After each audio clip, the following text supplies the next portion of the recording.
박근혜 정부가 한일 일본군 위안부 합의를 맺은 지 어제로 만 3년이 됐습니다.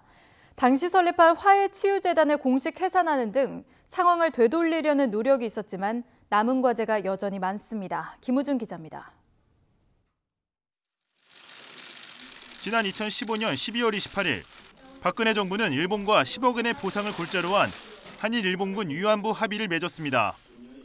한국 정부는 이번에 일본 정부가 표명한 조치가 착실히 실시된다는 것을 전제로 이듬해 6월 정부는 일본이 출연한 10억 엔으로 여성가족부 산하의 화해치유재단을 설립했습니다.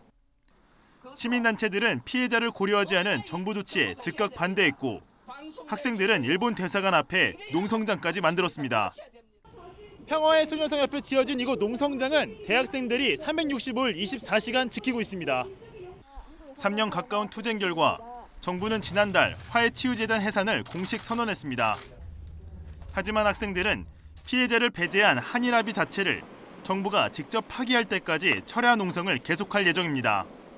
반드시 한일합의 폐기될 때까지 농성을 불함없이 진행하고 일본군 성노예제 문제의 완전한 해결, 그리고 뿐만 아니라 동북아의 평화와 안정된 정세까지 우리가 이곳에서 투쟁하는 것을 이제 총적 목표로 삼고 있습니다.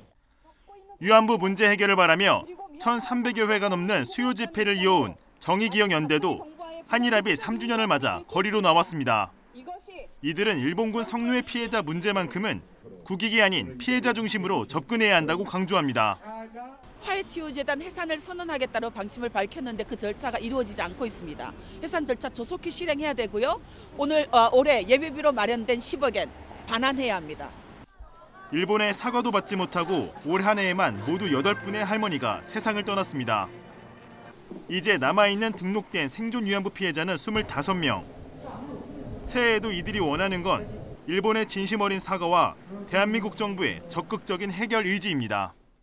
공식 사죄 받고 법적 배상을 받아야 되는 그것밖에는 우리는 생각하는 게 없거든. YTN 김우준입니다.